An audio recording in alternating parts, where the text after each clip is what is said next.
Welcome back to the Pokemon Review Marathon, ladies and gentlemen. It's that time again, so let's advance into the third generation of Pokemon with Pokemon Ruby, Sapphire and Emerald for the Game Boy Advance, and we'll also take some time to dabble into their remakes, Pokemon Alpha Sapphire and Omega Ruby for the Nintendo 3DS. We didn't know it at the time, but Generation 2 was actually supposed to be the end of the Pokemon franchise as we knew it. Yeah, I know, right? But demand was so high worldwide for a new one that Nintendo and Game Freak decided to create the games Pokemon Ruby and Sapphire, aka the third generation of Pokemon. In November 2002 in Japan and March and April 2003 in America and Australia respectively, both of these games were released to the public. These games were based on an entirely new region altogether with newly created Pokemon to finally catch.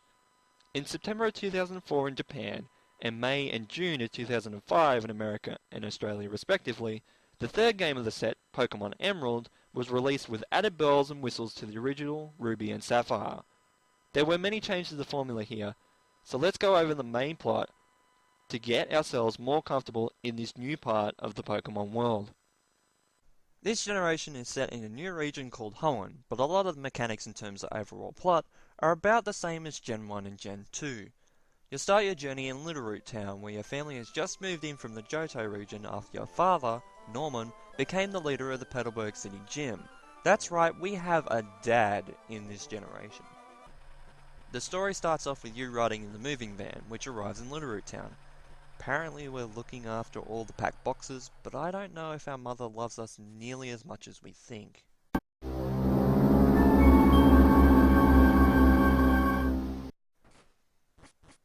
After exiting the van, your mother explains to you that you just arrived at your new home, then you and your mother enter the house together. Inside there are Marchake movers carrying boxes of stuff, unpacking them, and setting the contents inside all up. Your mother tells you to check your room to see if everything's been set up, and also asks you to check the clock upstairs. This is used for time-based mechanics in the game. When the clock's been set up, your mother suggests to you that you introduce yourself to Professor Birch, a friend of Norman's. Upon arriving at Professor Birch's house, his wife greets you, and then when you proceed upstairs, you meet your rival, who is either the girl known as May or the boy known as Brendan, depending on which gender you choose your character to be, since the rival will be the opposite gender, who is the child of Professor Birch. After the introduction, he or she soon leaves to join Professor Birch, who is out in the field somewhere. When you then try to proceed out of Littleroot Town, you find Professor Birch on Route 101, where he is being chased by a wild Pokemon known as a Poochyena. Professor Birch asks you to take a Pokemon out of his bag, which is lying on the ground. After you walk up to the bag, you can then choose your starter Pokemon between Trico, the Grass type, Torchic, the Fire type, and Mudkip, the Water type. After choosing your starter, a battle will immediately begin with the wild Poochyena. After rescuing Professor Birch, we return to his lab where he lets you keep the chosen Pokemon as thanks for saving him. Now that's awesome! Thanks Professor Birch, you're the best. He then tells you to meet up with his child on Route 103 for tips on how to be a Pokemon trainer. Once you find May or Brendan on Route 103, they'll have their first battle with you. After the battle, you both return to Professor Birch's lab, where you receive a Pokédex and some Pokeballs. Outside of the lab, your mother will give you the running shoes and says goodbye, and now the journey begins. Upon leaving Littleroot Town, you arrive in Odell Town, which you did go to before, so nothing new other than the Pokemart where you can buy some items and such. After that, you arrive in Petalburg City, where you will meet your father at the gym, where he tells you that he is happy to learn that you have become a trainer just like him. Thanks, Dad. What a guy, huh? During the conversation, a local boy named Wally enters the gym and asks Norman to help him catch a Pokemon. Upon hearing the request, he accepts and then loans Wally a Zigzagoon and a Pokeball. He then asks you to go along and help Wally with his task. So we go back to Route 102, where Wally battles and catches a wild Ralts. Best luck ever, by the way. One Pokeball in his possession, and he gets it. What the hell? Anyway, Wally and yourself return to the gym, where Wally gives his thanks before being called home by his mother. Norman then encourages you to travel all over Hoenn and challenge the 9 gym leaders in their respective gyms. You then travel through Route 104 and the Petalburg Woods, and just before the exit from the woods, you encounter the Furious, Team Magma in Ruby, or Team Aqua in Sapphire. These are the bad guys of the game. After battling, the Grunt reveals that their team is after something in the next location, Rustboro City. So you arrive in Rustboro City, where you can go to the gym and battle the leader, Roxanne, who specializes in Rock-type Pokemon. After you defeat her and leave the gym, you run into the Devon researcher from the Petalburg Woods. He tells you that he's been robbed by a Team Magma or Team Aqua Grunt, and that you must get the Devon goods back from them. You then head out onto Route 116 and discover an old man named Mr. Briny, who tells you that the Grunt has taken his Wingull, Pico, hostage, and has gone into the Rust Turf Tunnel. You confront the Grunt inside the tunnel, and after battling him, retrieve the Devon goods as well as rescue Pico. Once the Devon goods are returned, the researcher asks you to deliver them to the shipyard in Slateport City, and then asks you to follow him into the Devon Corp building. You then meet Mr. Stone, the president of the Devon Corporation, who asks you to stop by Dewford Town and deliver a letter to his son Stephen. And as thanks for your earlier work in retrieving the Devon goods, Mr. Stone gives you a Pokénav. The Pokénav hosts a lot of features very similar to the phone in Gen 2, where you can see your map and call other people, among other things. After that, you head back through the Petalburg Woods to Mr. Briny's house, resting near a dock, where he gives you his thanks for rescuing Pico, and decides to give you a ride on his boat down Route 105 to Dewford Town. Just north of Dewford on Route 106 is the Granite Cave, where Stephen is exploring. You obtain HM05 Flash at the entrance, but it will not work without Dewford's gym badge. In the Dewford gym, you can face off against Brawly, who specializes in fighting-type Pokemon. After beating Brawly, the player can now use Flash to find Stephen in the Granite Cave and deliver him the letter. Stephen rewards you with TM47, Steelwing, and tells you that he could potentially become the Pokemon League champion one day. What a guy, huh? We just meet him and he says the nicest thing ever. After leaving Dewford Town, Mr. Briny takes you across routes 107 and 108 to Route 109, just south of the next location, Slateport City. When you arrive in Slateport City, there's a noticeable crowd of Team Aqua or Team Magma Grunts, blocking the entrance to the Oceanic Museum. When you try to drop off the Devon goods at Stern's shipyard, you learn that Captain Stern is at the Oceanic Museum. Once you find Captain Stern, you are confronted by two grunts, and after defeating them, the villainous team's leader Maxie from Magma, or Archie from Aqua, appears and tells you of their plans, before warning you not to get in the way again. After giving the Devon goods to Captain Stern, you leave Slateport City and travel Route 110.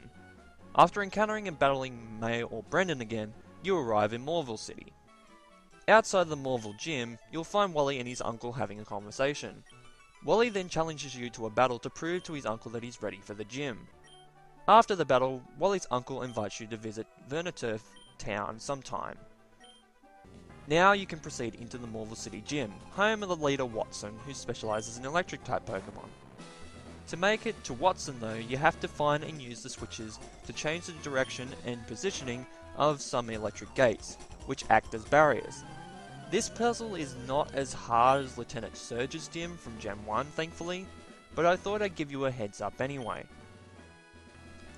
Once you beat Watson, you head to the left of Morville to Verniturf Town, and now we can use Rock Smash to clear the previously blocked Rust Turf Tunnel, earning HM04 Strength as a reward.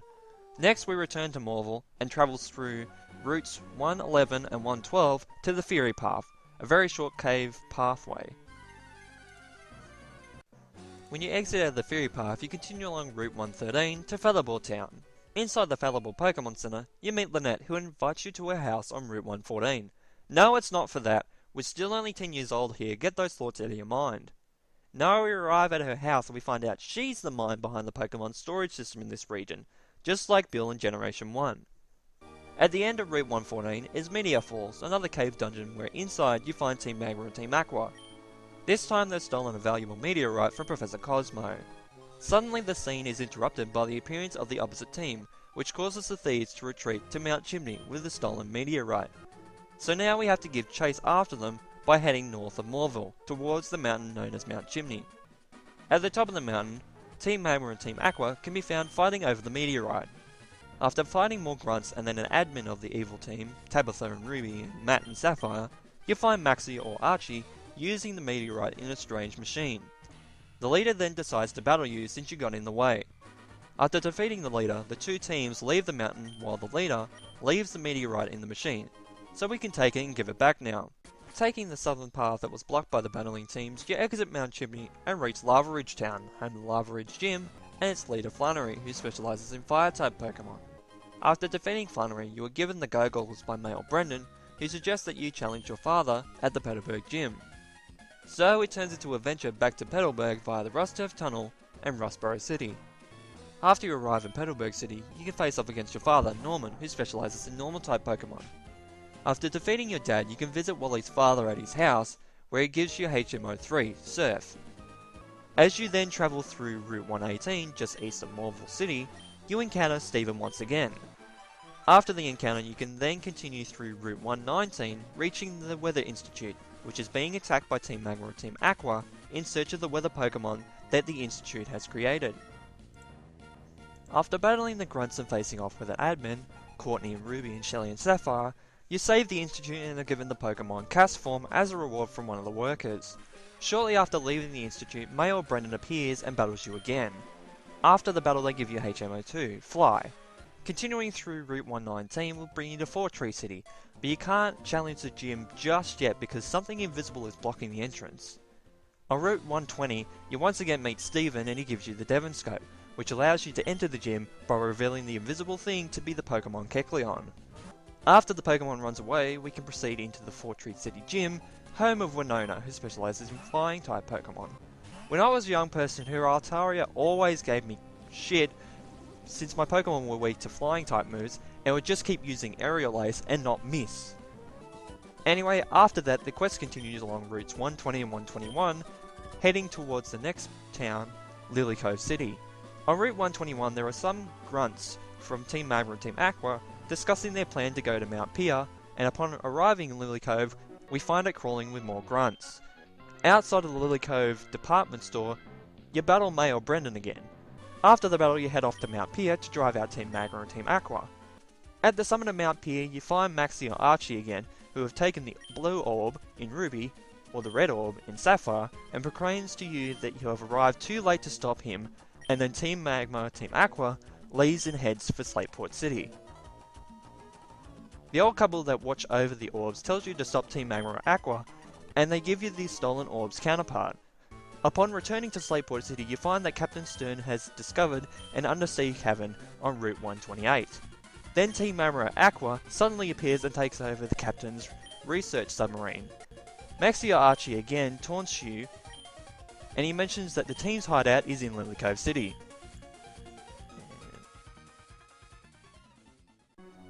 Once you return to Lily Cove City and fight your way through to the center of the hideout, finding the Master Ball along the way, you'll encounter an admin, Tabitha and Ruby or Courtney and Sapphire, who battles you to stall until Maxie or Archie takes off in the submarine. You must then travel over the ocean to Moss Deep City. Steven's house is at the northwestern edge of the city, and here you receive HMO8, Dive.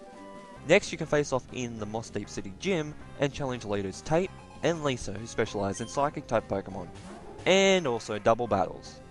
After the heated battle, you can head to Route 128, and using Dive, you find the Seafloor Cavern, where Team Magma and Team Aqua have gone. In the deepest reaches of the cavern, you have one last showdown with Maxie or Archie, who then uses the orb to awaken the sleeping legendary Pokemon Groudon in Ruby or Kyogre in Sapphire. After being awakened, the ancient Pokemon vanishes, and the weather all over Hoenn goes out of control. Maxie or Archie realizes that he can't control the Pokemon's power at all. Just then, the leader of the opposite team appears, and the two bosses team up to try and stop the rampage. After the bosses leave, Steven appears and tells you to head to Sootopolis City, where Kyogre or Groudon have gone. Heading to Route 126 and using Dive again, you will find the entrance to Sootopolis City. Inside the city you can then find Steven, who introduces you to his friend Wallace, the Sootopolis gym leader, who is also entrusted with the duty of protecting the Cave of Origin. Upon seeing the orb that you possess, Wallace grants you entrance to the cave, where the rampaging ancient Pokemon is waiting. After capturing or defeating the Pokemon, the weather returns to normal and the world is saved. Afterwards, Steven is found waiting outside the Sotobulus gym to thank you on his and Wallace's behalf before you can face the final gym challenge and the leader Wallace, who specializes in water-type Pokemon. After defeating Wallace, you now have all 8 gym badges, and you can now head to Evergrande City, where Victory Road and the Elite Four await. Wally then proceeds to battle you one last time before you exit Victory Road. Once you head into the Pokemon League building, you can now face the Elite Four, who are the strongest trainers in the region, and they can only be battled by challengers that have proven themselves by collecting the 8 badges of Hoenn. They are as follows: Sydney, who specializes in Dark-type Pokemon; Phoebe, who specializes in Ghost-type Pokemon; Glacier, who specializes in Ice-type Pokemon; and Drake, who specializes in Dragon-type Pokemon. After defeating the Elite Four, you must then battle the Pokemon League champion, Steven, who specializes in Steel-type Pokemon. Yes, that's Steven. No heal breaks in between, so have at it and stock up on lots of healing items before taking the challenge. After the battle, Professor Birch and Mayor Brendan arrive to congratulate you on your victory. Birch examines your Pokédex, and then you and your team of Pokemon are registered into the Hall of Fame, and the credits roll. But wait, after the credits roll, you are back in Little Root Town. Downstairs, Norman will be there, and he gives you the SS ticket to take the SS title over to the Battle Tower. Also, you now have the ability to encounter the legendary Rayquaza at the Sky Pillar, and also find Latios in Ruby and Latias in Sapphire roaming around Hoenn. So that's Pokemon Generation 3, ladies and gentlemen. Overall, the plot for Gen 3 is much more expansive than Gen 1 and Gen 2, maybe even combined. Then again, that's probably due to advancements in technology and all. Anyway, like Gen 2, Gen 3 introduced many new Pokemon, with 135 new Pokemon, bringing the overall total to 386. However, Gen 3 in its entirety is incompatible with the previous generations, due to the lack of communications between Game Boy and Game Boy Color games with Game Boy Advance games. Regardless of which version of the game you have, you will still need to trade between Ruby and Sapphire in order to complete the Pokédex. Latios, Latias, Jirachi, and Deoxys are the only Gen 3 Pokemon in Ruby and Sapphire that must be acquired through outside means, such as attending Nintendo-sponsored events or using a cheating device. Other Pokemon, such as Bulbasaur, are not featured in the Hoenn Pokédex, and must be traded from a Gen 3 game from which they are found. So this means that the Pokédex this time around is the hardest to complete so far in the franchise, and still is to this day. What I mean with Latios and Latias above here is the means of getting the other Pokemon in the game, getting Latios in Sapphire and Latios in Ruby. Just thought I'd clarify since it was a bit confusing. Anyway, Gen 3, like its predecessors, introduced a lot of new features other than the new Pokemon and location, and these are: expanding the Pokemon storage system by adding a much more user-friendly interface, individualized menu sprites for every Pokemon species, weather conditions can be found on the field in some areas, which will activate the weather condition at the beginning of battle. A new weather condition, Hail, has been added. Abilities for each Pokemon, such as non-flying type Pokemon being immune to ground type attacks, or a Pokemon's stab attack being boosted when the HP is low. Even the ability to absorb certain attacks and recover HP, or boost stat. The introduction of abilities added new depths of strategy to the overall battle system. Natures for Pokemon. Natures shift the stats, excluding HP, of Pokemon by subtracting 10% in one stat and adding that 10% to another. For example, a modest nature Pokemon means 10% will be subtracted from the attack stat of a Pokemon, and 10% will be added to the special attack stat. This mechanic allowed for higher levels of customization not previously seen before, which is another reason why Gen 1 and Gen 2 Pokemon can't migrate to Gen 3 since they don't have abilities or natures. Double battles, which I mentioned with the Moss Deep City gym leaders and Tate and Lisa. These types of battles are heavier on strategy than usual because each trainer battles using two Pokemon at the same time, so the abilities and moves of all Pokemon on the field have to be considered. For example, using Earthquake, which could affect the opponent's Pokemon, could also affect your second Pokemon or your teammate's Pokemon as well. The EV and IV systems were refined again in Gen 3.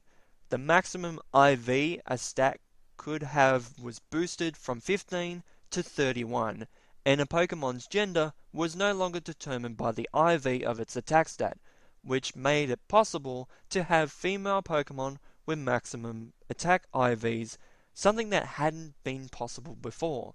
So no more sexism. Progress. Anyway, the EV system is altered from Gen 2, but again, research about it since I don't care about EVs and I haven't invested time into them. Gen 3 was also the first in the series to offer a secondary means of interacting with Pokemon in the form of Pokemon contests. In contests, the goal is to show off the abilities of a Pokemon in the various categories: beauty, cool, cute, smart, and tough. After winning a contest in a certain category, you and your Pokemon advance to the next rank in that category: normal, super, hyper, and master. I dabbled in these and they are really fun. Didn't get to hyper rank or even master, but I got to super rank in almost every category, except for smart, I believe. It's been a while, but I remember it was the only one that I hadn't done yet. This secondary means also brought around the first confectionery goods that could be made by yourself and fed to your Pokemon: Pokeblocks. These could affect your Pokemon's overall contest stats by making them more cute, smart, etc. Nice feature though. And last but not least, Gen 3 offered ribbons to your Pokemon for achieving various goals or to commemorate special events in the game. These include winning in Pokemon contests, beating the champion, and maxing out the EVs of a Pokemon. So there you go, a lot of changes there. Now that we've gone over the previous games, let's go into Emerald and see how this changes the gameplay and story from Ruby and Sapphire, if any. Aesthetic changes. The Pokemon Vigoroth move boxes into your house instead of Machoke, though the cries are not changed in the Japanese version due to an oversight, but this was corrected in the localizations, while a Zigzagoon replaces the Poochyena chasing Professor Birch. Animated Pokemon front sprites return for the first time since Pokemon Crystal. This feature was defined as standard for the core series Pokemon games ever since then. Emerald is also the first game to have animated back sprites. Every gym has received at least a slight renovation due to the addition of trainers for the option of double battles. Some of these gyms received complete overhauls in their design, such as the Moss Deep gym, which was given a new rearranged puzzle that the player must navigate through. All gyms now have the badge mounted on the wall behind the leader. Storyline changes. Both Team Magma and Team Aqua are featured in the story as the villainous teams, each stirring trouble at different stages in the game. The objective of each team to awaken Groudon and Kyogre respectively is eventually fulfilled. The Pokemon Rayquaza is prominent plot-wise, awakened in order to stop the destructive battle between Groudon and Kyogre in front of the Sootopolis City Gym. It is one out of the 3 ancient Pokemon that can be captured prior to the Elite Four challenge, while still at the same time and at the same high level as in Ruby and Sapphire. Although Pokemon Emerald is a modified version of Pokemon Ruby and Sapphire, a number of changes occurred to make it more similar to Pokemon Fire Red and Leaf Green. The game's font has been changed to one very similar to that of Fire Red and Leaf Green. The PP counter for a move now changes colour depending on how many power points are actually left. Stars pop out of a Pokeball after a successful capture, rather than nothing happening. All of the music tracks for Fire Red and Leaf Green were inserted into Emerald, but only a handful are actually used. The Pokemon Court fanfare was changed to the one from Fire Red and Leaf Green. Altering Cave plays the music that was used in Mount Moon. Battles with the non-Hoenn legendary Pokemon like Mew, Lugia, Ho-Oh, etc. use the music from battles with legendary Pokemon in Fire Red and Leaf Green. Now, to briefly go over the remakes of Mega Ruby and Alpha Sapphire so this video isn't so long, the remakes were gracefully brought over to the Nintendo 3DS and was implemented with a lot of the battle mechanics and gimmicks of the 6th generation games in Pokemon X and Y. The battles are definitely a lot faster and flow so much better than before. At the time of this recording, I have only just finished the game, but the story and the music being remastered was done perfectly. Unfortunately, the additions that were added in Emerald didn't make it here. I believe it was a missed opportunity by Nintendo, but other than that, the game's really top notch, and I really enjoy it.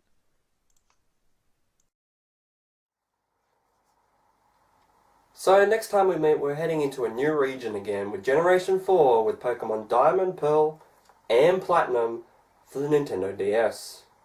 Thank you guys so much for watching. You guys have a great day and night, and of course, take care.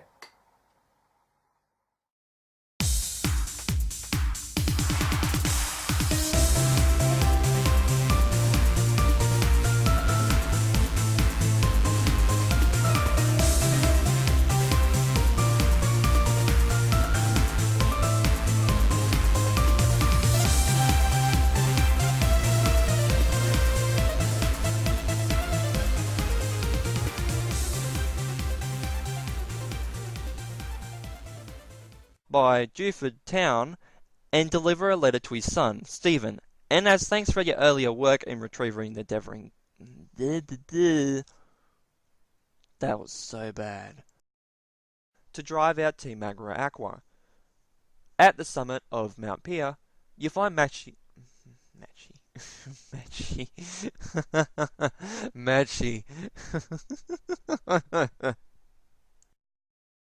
When I was young person...